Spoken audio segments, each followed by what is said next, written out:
नमस्कार, आप लाइव बिहार देख रहे हैं। मैं हूं राज मोहन तिवारी। देखिए, बिहार में 5 चरणों के चुनाव संपन्न होने के बाद अब बारी छठे चरण की है, जिसमें 8 सीटों पर मतदान 25 मई को होगा और उसके लिए आज प्रचार प्रसार का आखिरी दिन था। यानी कि राजनेताओं को जनता के सामने जो बातें कहनी थी वो उन्होंने कह दी है। अब बारी जनता की है कि वो किसके बातों से ज़्यादा प्रभावित हुई है और वो किसके पक्ष में मतदान करेगी। 8 सीटों पर जो वोटिंग होने वाली है उसकी अगर हम बात करें तो उसमें वाल्मीकि नगर, पूर्वी चंपारण, पश्चिमी चंपारण, शिवहर, सिवान, गोपालगंज, महाराजगंज और वैशाली लोकसभा की सीट शामिल है। अब ऐसे में जो वोटिंग पैटर्न है वो कैसा बन रहा है, किसने सबसे ज़्यादा समीकरण को साधा है और पब्लिक किसके बातों से ज़्यादा प्रभावित लग रही है, इस पर चर्चा करेंगे। हमारे साथ वरिष्ठ पत्रकार रवि रंजन जी हैं और प्रवीण बागी जी हैं। कैसे देख रहे हैं ये छठे चरण के चुनाव को? देखिए, छठे चरण का मुकाबला सबसे ज़्यादा टफ है और रोचक भी है। रोचक किस मामले में है कि इसमें जितनी सीटें हैं, 8 सीटें पर हो रहा है चुनाव, वो सभी एनडीए के पास है। अब एनडीए को सीट अपना बचाना है, मगर उधर से इंडी गठबंधन जो है वो सीट छीनने की तैयारी में है। और इसमें 2 सीट ऐसी हैं जहां महिलाओं का मुकाबला है। अच्छा। एक तो आपका हो गया शिवहर सीट, जहां लवली आनंद हैं जदयू की प्रत्याशी और रितु जायसवाल हैं राजद की प्रत्याशी, और इन दोनों के बीच कड़ा मुकाबला है। अब इसमें से 50-50 मान करके चलिए, कोई भी उम्मीदवार जीत सकता है। निश्चित तौर पर यह नहीं कहा जा सकता कि ये भारी है और ये हल्का है, क्योंकि वहाँ कॉम्बिनेशन ऐसा बन गया है। बीजेपी की रमा देवी वहाँ से सांसद थी, उनका टिकट काट करके और लवली आनंद को दिया गया वो जदयू कोटे में। तो वहाँ वैश्य समुदाय के जो वोटर हैं उनमें बहुत नाराज़गी है। रमा देवी आज तक प्रचार में नहीं गई। पवन जायसवाल एक विधायक हैं बीजेपी के, वो भी नाराज़ हैं, वो भी प्रचार में नहीं निकले हैं। तो इन सब का असर वहाँ पड़ रहा है। और दूसरी ओर रितु जायसवाल जो हैं वो पूरे दमखम के साथ लगी हुई हैं। उनके साथ जो राजद का परंपरागत वोट जो है वो जुड़ गया है, प्लस वैश्य मतदाता जो एनडीए के साथ थे वो भी बड़ी तादाद में उधर झुकाव उनका देखा जा रहा है। तो इसको लेकर के मुकाबला वहाँ बहुत तीखा और कड़ा हो गया है। अब इसमें कुछ भी हो सकता है। वो ठीक उसी तरह का मुकाबला सिवान में भी हो रहा है। यहाँ भी 2 महिलाएं आमने सामने हैं। जदयू से है विजय लक्ष्मी कुशवाहा, और हिना साहब स्वतंत्र उम्मीदवार हैं, निर्दलीय, जो शहाबुद्दीन की पत्नी हैं। तो इन दोनों के बीच बड़ा कड़ा मुकाबला है। और तीसरा जो राजद के हैं अवध बिहारी चौधरी जी, वो तीसरे नंबर पर चले गए हैं, यानी मुख्य लड़ाई से बाहर हो गए हैं, ये वहाँ के लोग बता रहे हैं। और वहाँ अगड़ा पिछड़ा के आधार पर वोटिंग होने के आसार दिख रहे हैं। जो अगड़ी जाति के लोग हैं उसमें से ज़्यादातर जातियां हिना साहब के साथ आकर खड़ी हो गई हैं। एनडीए को छोड़ दिया है उन्होंने। और पिछड़ी जातियां जो हैं वो विजय लक्ष्मी के साथ खड़ी हो गई हैं, यानी जदयू के साथ हैं वो। तो इसलिए वहाँ मुकाबला संगीन हो गया है और समीकरण बदल गया है।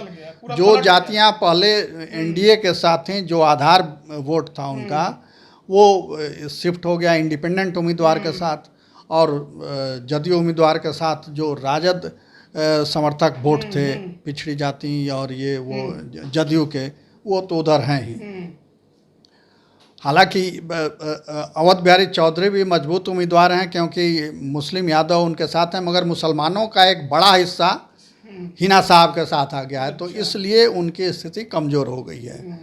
और वहाँ लड़ाई अब जदयू और हिना साहब नहीं, जदयू उम्मीदवार को लोग माले उम्मीदवार के रूप में देख रहे हैं। इसने पूरी लड़ाई को नया रंग दे दिया है, माले उम्मीदवार के रूप में, क्योंकि उनके पति रमेश कुशवाहा जो हैं वो माले के बहुत बड़े नेता थे उस इलाके के, और उन पर कई मुकदमे अभी भी चल रहे हैं, हत्या वगैरह वगैरह के।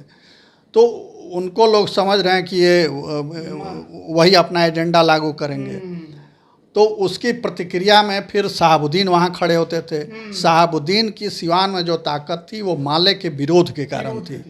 वो लोग अपनी ज़मीन बचाने के लिए, जो ऊंची जाति के किसान थे वो शहाबुद्दीन के साथ होते थे।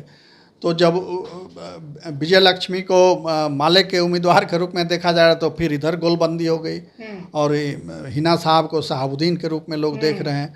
और आपने भी देखा होगा कि वो मंदिरों में जा रही हैं, भगवा साफा पहन के उनके लोग घूम रहे हैं, माने उसमें कहीं कोई हरा साफा इस्लाम का जो होता है वो पहन के घूम नहीं रहा है।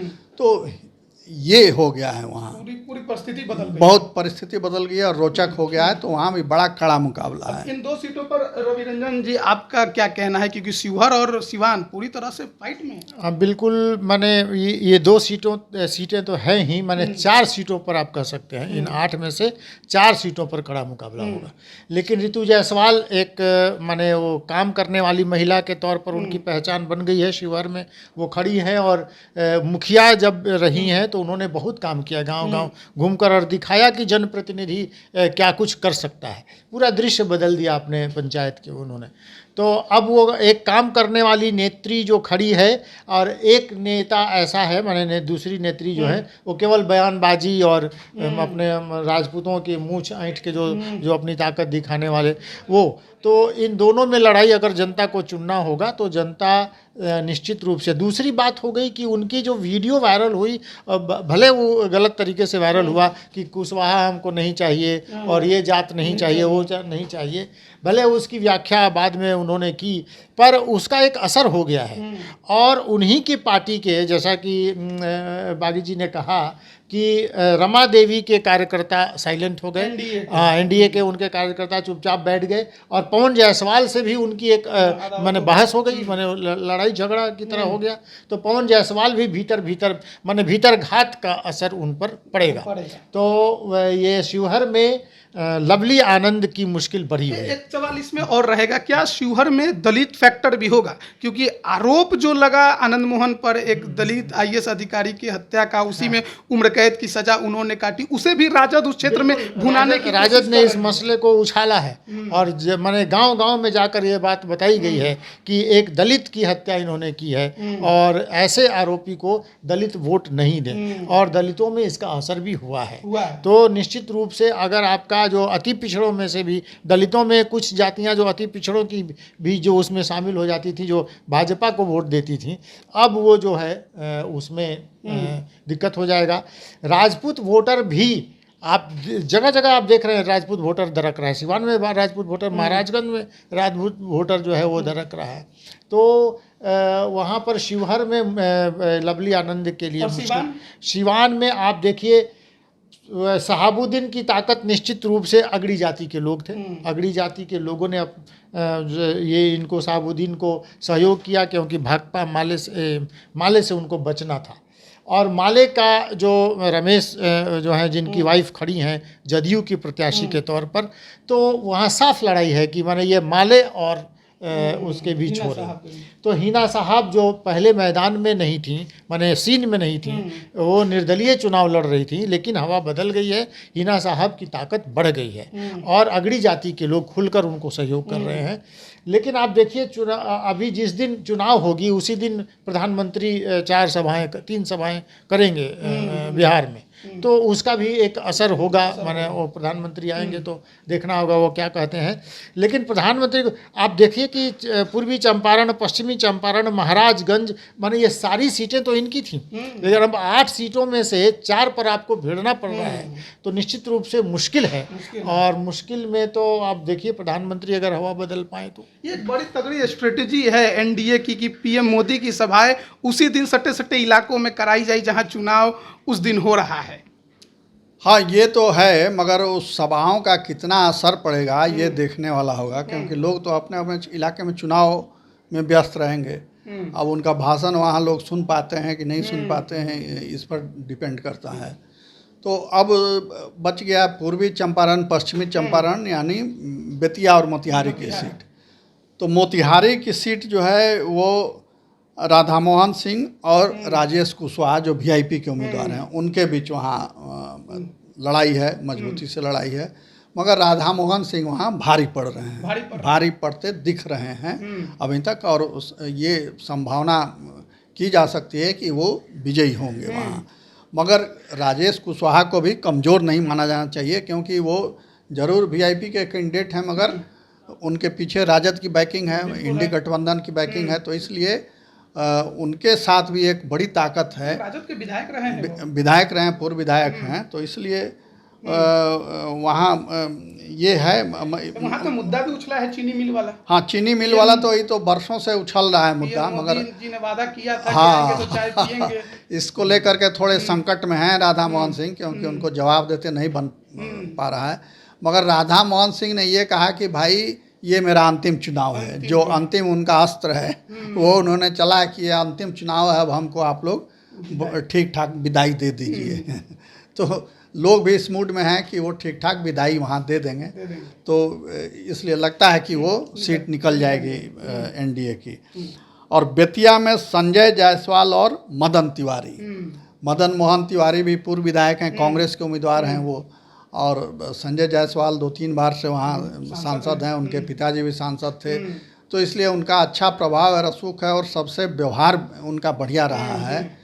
और वो प्रदेश अध्यक्ष भी रहे भाजपा के। उस समय उन्होंने नीतीश कुमार की खूब खाट खड़ी की थी, इसीलिए वो जाने जाते थे। तो वहाँ भी लड़ाई तीखी है और वहाँ भी अगड़ा पिछड़ा करने की कोशिश हो रही है। अब उसमें कितनी सफलता मिलती है इंडी गठबंधन को, उसी पर उसकी जीत निर्भर करती है। नहीं तो वहाँ भी संजय जायसवाल अभी आगे चलते दिख रहे हैं। उसी से सटा एक और सीट है वाल्मीकि नगर। वाल्मीकि नगर में तो समझिए कि एनडीए के अंदर ही लड़ाई हो रही है। अच्छा। क्योंकि भाजपा में के जो नेता थे दीपक यादव, जिनकी चीनी मिलें हैं वहाँ कई, तो वो चले गए राजद में और राजद से उम्मीदवार हो गए। और वहाँ फिर जदयू के उम्मीदवार जो हैं आलोक सुनील कुशवाहा, हाँ, सिटिंग सांसद जो हैं, तो उनके और उनके बीच मुकाबला है सीधा। वहाँ आमने सामने की लड़ाई है। पूर्वी चंपारण, पश्चिमी चंपारण और वाल्मीकि नगर की बात की जाती है तो वहाँ पर मल्लाहों की भी एक अच्छी तादाद मानी जाती है कि है, और वो वोटर पिछले 2019 तक बीजेपी को वोट करता था, एनडीए को वोट करता था। क्या मल्लाह इस बार बीजेपी के साथ है या दरका है? मल्लाहों और आदिवासियों के भी है वहाँ, थारू जनजाति के लोग उस इलाके में बहुत हैं, तो मल्लाहों पर इसीलिए वो घूम रहे हैं साथ में। तेजस्वी जी मुकेश सहनी को साथ लेके घूम रहे हैं। अब उनका कितना प्रभाव पड़ता है मल्लाहों पर, क्योंकि अब तक तो मल्लाह एनडीए के वोटर, खास करके भाजपा के वोटर माने जाते रहे और वोट भी करते रहे। तो अब वो उनके प्रभाव में कितना आते हैं और कितना उनका वोट काट पाते हैं, ये देखने वाली बात होगी। ये चुनाव परिणाम आने के बाद ही पता चलेगा। मगर अभी वहाँ दीपक यादव बहुत मजबूती से फाइट कर रहे हैं, क्योंकि उनको पैसे की कमी है नहीं, तो पैसे का जोर उनके साथ दिखता है। उनके चुनाव प्रचार में भी वो पैसे का जोर दिख रहा है। तो वो सीट थोड़ा सा टाइट है वहाँ, वाल्मीकि नगर में टाइट फाइट दिख रहा है। आपको क्या लगता है इन 3 सीटों? इसमें 2 जगहों पर की बात हम पहले कहेंगे, बेतिया और मोतिहारी। इन दोनों जगहों पर चुनाव से कुछ दिन पहले मैं जाके वहाँ से लोगों से मिल के आया हूँ, और लोगों से हमारी जो बातचीत हुई है, वहाँ बात एक ही है कि लोग कह रहे हैं कि प्रत्याशी ने कुछ काम नहीं किया है, सांसद ने कुछ भी काम नहीं किया है, हम लोग उससे बहुत नाराज हैं, लेकिन आखिरकार जितवाना है मोदी को, मोदी को जिताना है। तो हर बात यही है। मैंने मोतिहारी के लोगों ने, बेतिया के लोगों ने खास तौर पर कहा संजय जायसवाल को लेकर कि इनका तो बाप दादा, उनके पिताजी भी तो सांसद थे उनके, और लगातार ये लोग सांसद रहे, इन लोगों ने क्षेत्र के लिए किया कुछ नहीं। लेकिन क्षेत्र की जनता की मजबूरी है कि हम लोग मोदी को चाहते हैं, और इसलिए मोतिहारी और बेतिया में हमको लड़ाई कोई ज़्यादा वो नहीं दिख रही है। लोगों ने मन बना लिया है कि मोदी को वोट करना है। वाल्मीकि नगर के सीट पर भी आप इस फार्मूले को वहाँ पर आप मान के चलिए कि वहाँ के लोग मोदी को देख रहे हैं और मोदी को वोट करेंगे।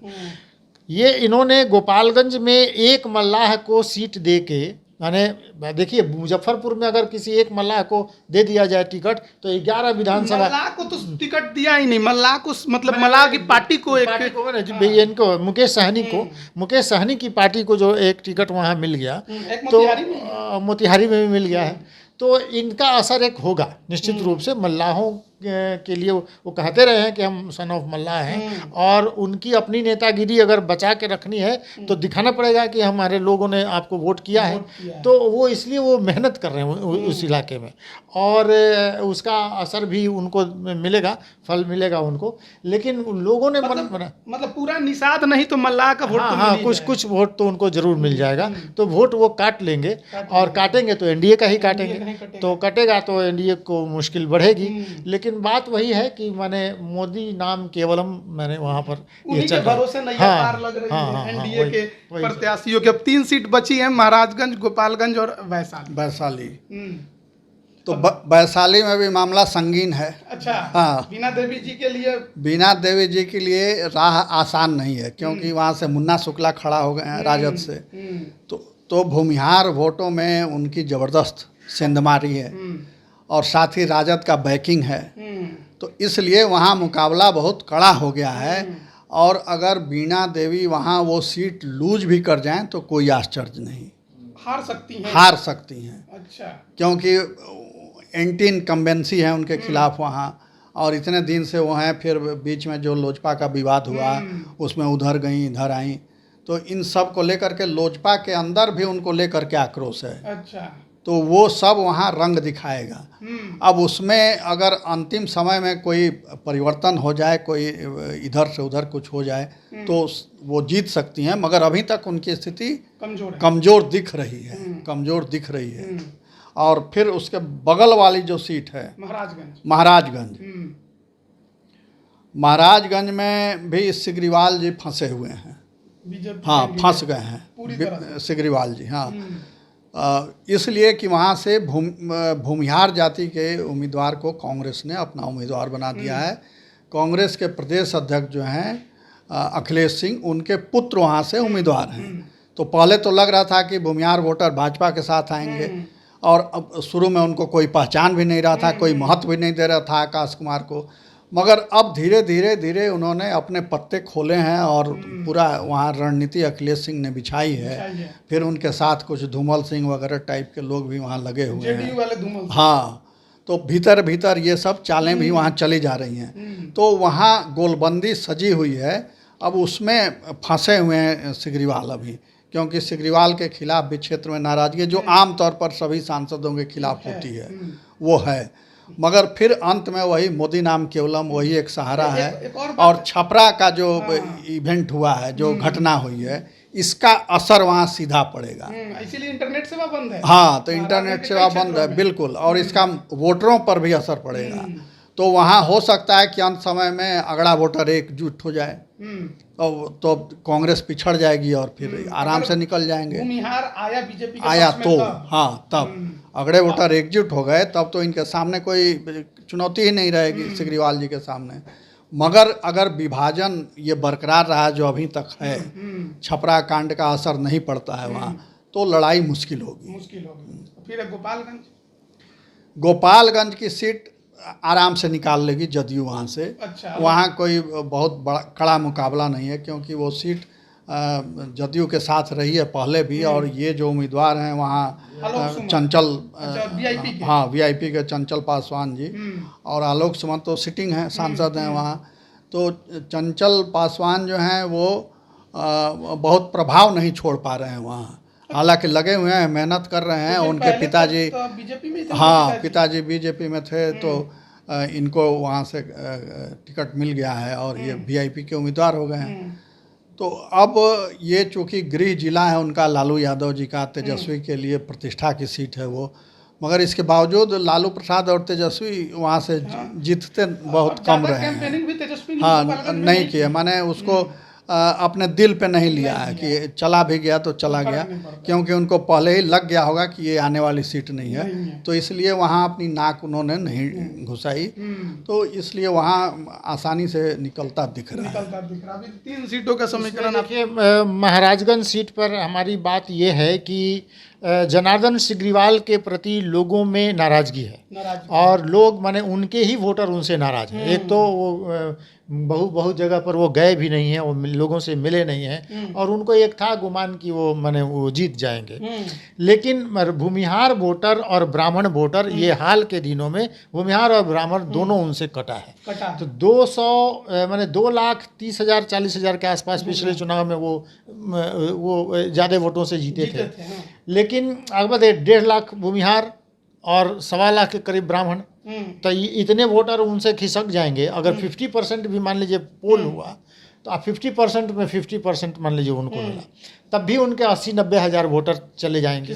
तो वो खिसक गए तो दिक्कत तो उन्हीं को होगी। दूसरी बात है कि एक बातचीत माने लोगों से के बीच हमारी ये चल रही थी कि भूमिहार को छोड़कर अगर कांग्रेस के एक मजबूत प्रत्याशी हैं निखिल बाबू, जिनको औरंगाबाद में टिकट नहीं मिला था और उसको लेकर राजपूत नाराज थे, अगर निखिल बाबू को यहाँ महाराजगंज में टिकट दे दिया होता तो जनार्दन सिग्रीवाल चले गए होते।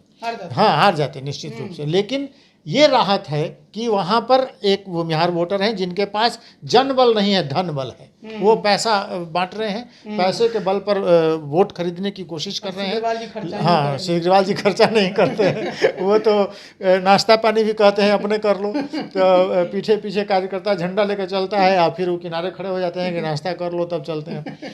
तो ये सवाल है।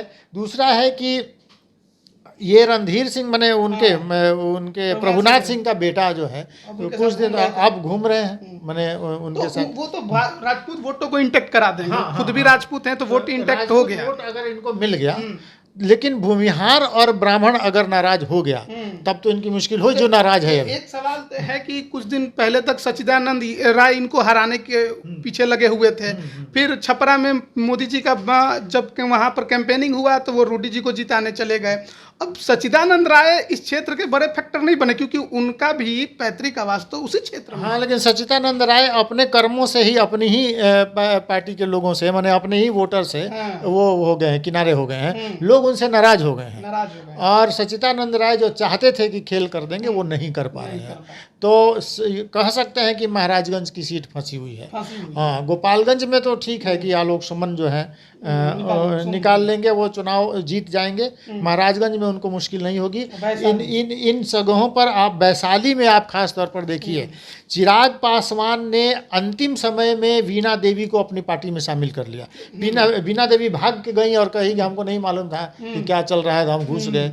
और तब लोगों ने आरोप लगाया कि इसने टिकट बेच दिया माने चिराग पासवान पर। इसको लेकर लोग कह रहे हैं कि पासवान वोटर भी नाराज है। लेकिन देखिए, चिराग पासवान एकमात्र नेता पासवानों का है, माने वो पासवानों के लीडर घोषित हो चुके हैं और बन चुके हैं। उनसे नाराज होकर भी पासवान वोटर, चूंकि पासवान लगातार रामविलास पासवान को वोट देते रहा है और एकजुट होकर दिया है, तो इस बार भी उनके बेटे को नाराज नहीं करेगा। लेकिन मुन्ना शुक्ला एक बहुत मजबूत कैंडिडेट है और भूमिहार वोटर, इसके अलावा माने शुक्ला जो टाइटल होता है ना, तो बहुत सारे लोग ब्राह्मण भी, हाँ, लेकिन मुन्ना शुक्ला तो नेम फेम है, वहाँ सब जानते हैं। तो इसलिए वहाँ भूमिहार वोटर वो करेगा मुन्ना शुक्ला के पक्ष में। राजपूत वोटर भले वीणा देवी के पक्ष में है। दिनेश सिंह के पास धन बल भी है। दिनेश सिंह जो वीणा देवी के पति हैं, तो पैसा भी खर्च कर रहे हैं। लेकिन मुन्ना शुक्ला उस इलाके में बहुत मजबूत नेता हैं और वो अगर मजबूत साबित हुए, अगर पासवानों में कोई बंटवारा हुआ, हालांकि हमको नहीं लगता है कि पासवानों में कोई बंटवारा, पासवान उनको वोट करेंगे, वीणा देवी को नाराज होके भी करेंगे। चिराग पासवान को वो लोग देख रहे हैं तो वो करेंगे। तो वीणा देवी की सीट तो फंसी हुई है, पर हवा बदलेगी। आप समझ जाइए कि 25 तारीख की प्रधानमंत्री की जो सभा होगी बिहार में, 3 सभा, उससे हवा बदलने की उम्मीद है। उम्मीद लगाना तो 8 सीटों में से 4 सीट अगर एनडीए लूज कर जाता है छठे चरण में तो भारी फजीहत हो जाएगी। नहीं, लूज इतना नहीं करेगा, क्योंकि देखिए छपरा की सीट जो है, छपरा नहीं, ये महाराजगंज की सीट, तो महाराजगंज की सीट में सिग्रीवाल के लिए सबसे बड़ा संबल है आरएसएस, क्योंकि आरएसएस के वो स्वयंसेवक रहे हैं, बहुत पुराने स्वयंसेवक हैं सिग्रीवाल जी। तो इसलिए आरएसएस के उस इलाके की पूरी ताकत उनको जिताने में लगी हुई है। और वो जो खर्च नहीं करते हैं वो उसके पीछे वही आरएसएस वाला स्वभाव है। आरएसएस में पैसे देकर काम नहीं कराए जाते, वहाँ खुद की प्रेरणा से स्वयंसेवक जो हैं वो काम करते हैं बिना पैसा लिए हुए और अपना खा करके काम करते हैं। तो इसीलिए उनका ये स्वभाव बन गया है कि खर्च मत करो। तो स्वयंसेवक अपना खा करके उनको जिताने के लिए लगे हुए हैं संघ के, तो वो सबसे बड़ा उनका सहारा है और वही उनकी जीत का रास्ता प्रशस्त करेगा सिग्रीवाल का। उसी तरह दूसरे क्षेत्रों में भी अभी अमित शाह आ रहे हैं, योगी जी का कार्यक्रम है, इन सब लोगों का है और वो सब कुल मिला करके मुश्किल से 1-2 सीट गड़बड़ाए तो गड़बड़ाए, मगर बाकी की सीटें बीजेपी मैनेजमेंट अपना कर रही है कि सीट जो तक करती रहती है, लूज हो रहे हैं उसे किसी तरह से अंत तक मैनेज कर लिया जाए। इसीलिए बार बार दौरा हो रहा है केंद्रीय नेताओं का और प्रधानमंत्री, गृह मंत्री और दूसरे भाजपा नेताओं का बार बार दौरा इसलिए हो रहा है। उनको भी ये फीडबैक है कि स्थिति गड़बड़ है।